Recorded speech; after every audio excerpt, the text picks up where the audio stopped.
সবাইকে ঈদুল আজহার শুভেচ্ছা। আশা করি যে যেখানে আছেন মুমিন মুসলমান ভাইরা এবং বোনেরা আপনারা সুন্দরভাবে আপনারা এই ঈদুল আজহা উদযাপন করছেন এবং একই সঙ্গে যে যার মতো সামর্থ্য অনুযায়ী পশু কোরবানি দিয়ে আল্লাহর সন্তুষ্টি বিধান করছেন। কিন্তু মুশকিল হচ্ছে এর মধ্যেই একটা দুঃখজনক খবর এই দেখলাম যে মিডিয়াতে চলে আসছে। মাংস বাড়িতে যাবে নাকি মসজিদে, রক্তক্ষয়ী সংঘর্ষে আহত 30 জন। তো এইটা তো দেখে মনে হচ্ছে না যে এই ত্যাগের যে অনুষ্ঠান, অর্থাৎ এই ঈদুল আজহা এখানে ওই আল্লাহ বলছে তোমরা পশু কোরবানি দাও, এই পশুর মাংস অথবা রক্ত এটা আল্লাহর কাছে পৌঁছে না, আল্লাহর কাছে পৌঁছে তোমার তাকওয়া। কিন্তু দেখা যাচ্ছে এখানে তাকওয়া আল্লাহর কাছে পৌঁছালো কি না বা পৌঁছাচ্ছে কি না এই ব্যাপারে মুমিন মুসলমানদের চিন্তাভাবনা একেবারেই নাই।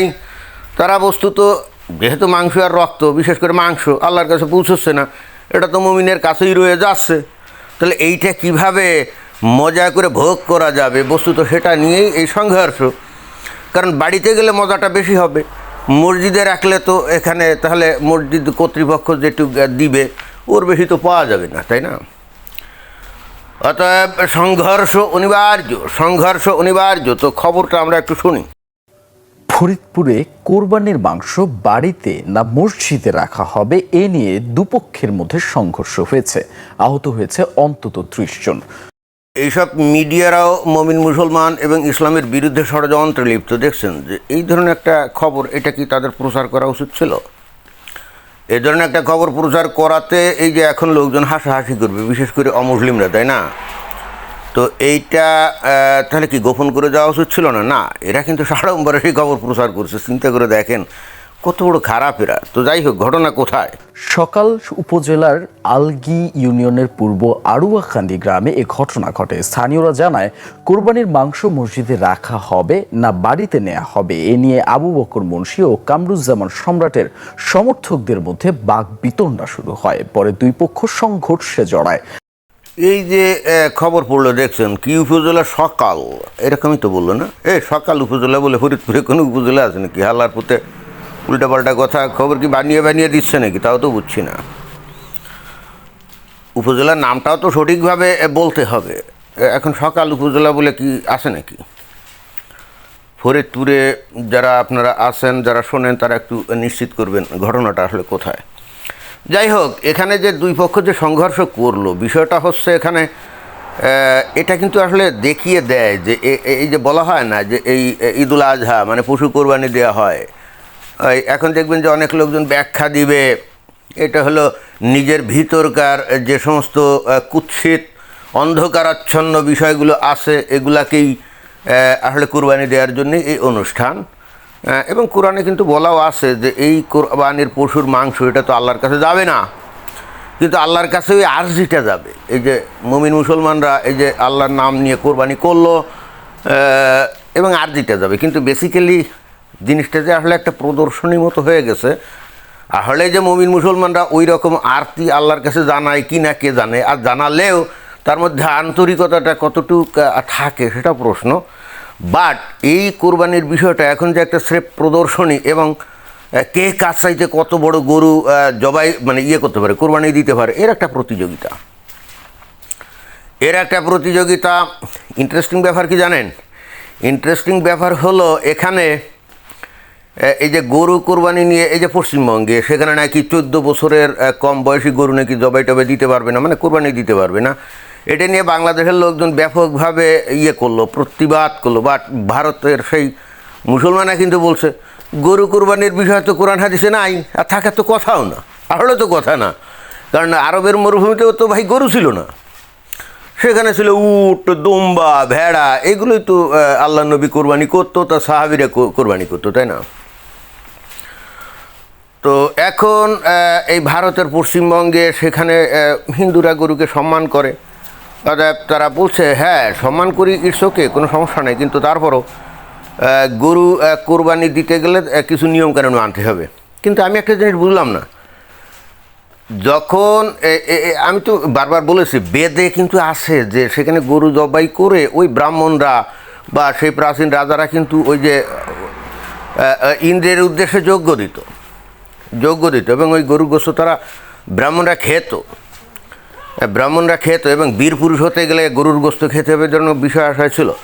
তো এইভাবে আস্তে আস্তে গরু যখন নিঃশেষ হয়ে যাওয়া শুরু হলো তখন তো গরু গাড়ি দিয়ে লাঙ্গল চলতো, তারপরে ওই ঠেলা গাড়ি বা ওই মানে গরু গাড়ি চালাতো, তাই না? তো গরু কমে গেলে তো এটা সমস্যা না, ওইখান থেকে বস্তুত নিষিদ্ধ ঘোষণা করা হয়েছিল যে না, গো হত্যা মহাপাপ। ঘটনা কিন্তু আসলে ওটাই। এখন হিন্দুরা সেটা মানে, ওকে, কোনো সমস্যা নেই, কিন্তু এখনকার দিনে গরু দিয়ে তো হাল চাষও হয় না, তারপরে গরু গাড়িও টানা হয় না, কি টানা হয় নাকি? তাহলে এই বলদ গরু অথবা ষাঁড় গরু এগুলো কী করবে? ভারতের পশ্চিমবঙ্গের হিন্দুদের কিন্তু এই বিষয়টা চিন্তা করা উচিত। এই গরুগুলোকে খামোকা গৃহস্থ পালন করবে কেন? এবং পালন করে ফায়দা কি? এটা তো লস। গাই গরু হলে মনে করেন যে ওই দুধ টুধ বিক্রি করা যায়, খাওয়া যায়, এই। কিন্তু বলদ গরু বা ষাঁড় গরুর তো কোনো উপযোগিতা নেই, তাই না? তো এখন যাই হোক, সেটা ভারত বুঝুক। আমাদের বক্তব্য এই বাংলাদেশের, এখানে এই কোরবানির গরুর গোস্ত নিয়ে দেখবেন যে মারামারি হচ্ছে। এখন এটা মসজিদে রাখবে নাকি বাড়িতে রাখবে, কেন জানেন এই বিষয়টা? তাহলে এদের ভিতরে তাকওয়া কতটা আছে কে জানে। বাট তার চাইতে বড় কথা হলো এই কোরবানির এই বিষয়টা এখন অনেকটাই পিকনিকের মোডে চলে গেছে, বুঝছেন? এবং এই পিকনিকের মোডে এই কারণে গেছে, কারণ এই সময় খুব ভালো তাজা গরু এগুলো জবাই করা হয়। অন্য সময় ওই যে বাজার থেকে গরু গোস্ত টোস্ত কিনে আনে, বুড়া হাবড়া এই ধরনের গরু আনলে সিদ্ধি মিদ্ধি হয় না, খাইতেও ভালো লাগে না। তো এই কষি কষি গরু এগুলা জবাই টবাই করলে এগুলো খাইতে মজা লাগে, পিকনিকের মুডে সবাই দল বেঁধে খায়। তো এখন সেই গরু গোস্ত যদি ওই দিয়ে আসে মসজিদে, তাহলে মসজিদের লোকজন কর্তৃপক্ষ কী করবে? হুজুরদের বাড়ি অনেক বেশি গরু নিয়ে যাবে, আর বাকিগুলা হয়তো ওই গরিব ফকির মিসকিনদেরকে বিলিয়ে দিবে, আর অল্প কিছু হয়তো মালিককে দিবে। তো মালিক চিন্তাগুলো হায় এইটা কোন ধরনের কথা? লক্ষ লক্ষ টাকা দিয়ে গরু কিনলাম মাত্র কয়েক কেজি গোস্ত পাওয়ার জন্য, বুঝছেন? তাহলে তাকওয়ার বিষয়টা কোথায় গেল? যাই হোক, এই মুসলমানদের দেখা দেখি হিন্দুরাও কিন্তু ইয়ে দেয়, পশু বলি দেয়, ওরা বলে বলি। এখন হিন্দুদের ওই মুসলমানদের দেখা দেখি দেয় কি না আগে থেকে থাকতেই মানে চালু, ওরা আবার ওই পাঠা বলি দেয়। বাংলাদেশের চিটাগাং অঞ্চলে ওই মনসা পূজা উপলক্ষে পাঠা বলি দেয়। কিন্তু এই পাঠা বলি দিলে এই রক্ত মনসা দেবীর কী কামে লাগে? এটা তো আমার মাথায় ঢোকে না। মুসলমানরা যে গরু ইয়ে দেয়, কোরবানি দেয়, তাই না? এখানে একটা ফজিলত আছে। ফজিলত হলো এই প্রত্যেকটা গরুর এক একটা মানে গরুর লোম, এক একটা লোম এক এক নেকি অর্জিত হয়, মানে পুণ্য, বুঝছেন? তাহলে ছাগল জবাই দিলে তার তো ওই লোমের সংখ্যা কম, তাহলে নেকি কম। তাহলে গরু জবাই দিলে গরুর তো লোম অনেক বেশি, অর্থাৎ নেকির পরিমাণ অনেক বেশি। বেহেশতে গিয়ে 72 হুর পাওয়া কিন্তু সহজ, এটা কিন্তু একটা বিষয়। বাট হিন্দুরা যে ওই পাঠা বলি দেয়, তাদের এই ধরনের কোনো নেকি অর্জনের কায়দা আছে নাকি? তবে আরজ আলী মাতব্বর একটা চমৎকার কথা বলছিল এই বিষয়ে, যে মানে মুসলমানরা তো বলবে যে এই কোরবানির ঈদ এটা পশু ইয়ে, আসলে এটা ওই যে নিজের মধ্যে যে নেতিবাচক বৈশিষ্ট্যগুলো বিসর্জন দেওয়া হলে এর মূল থিম।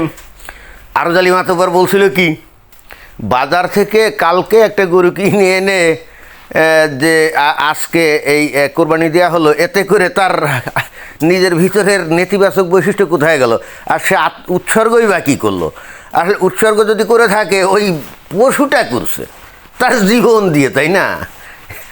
তো এরকম কথা কিন্তু আরজ আলী মাতব্বর বলছিল। যাই হোক, এখন তারপরও এই যে মারামারি করছে, হয়তো অবশেষে একটা ফয়সালায় আসছে নাকি, কিন্তু সব জায়গায় তো করে নাই। তারপরে সবাইকে ঈদের শুভেচ্ছা জানাচ্ছে, সবাই মজা করে গরু গোস্ত খান, তবে কম খায়েন। এখন নাকি ভীষণ গরম বাংলাদেশে, বুঝছেন? বেশি খাইলে কিন্তু খবর আছে, তখন কিন্তু আপনাদের আবার চিকিৎসার জন্য ভারতে যাওয়া লাগবে, অর্থাৎ খুব সাবধান। ঈদের গরুর গোস্ত খেয়ে অসুস্থ হয়ে যদি ওই ভারতে চিকিৎসা করতে যাওয়া হয়, সেক্ষেত্রে আল্লাহ আপনাদের উপরে কতটা সন্তুষ্ট হবে, এটা কিন্তু একটা বিশাল প্রশ্ন, বুঝছেন?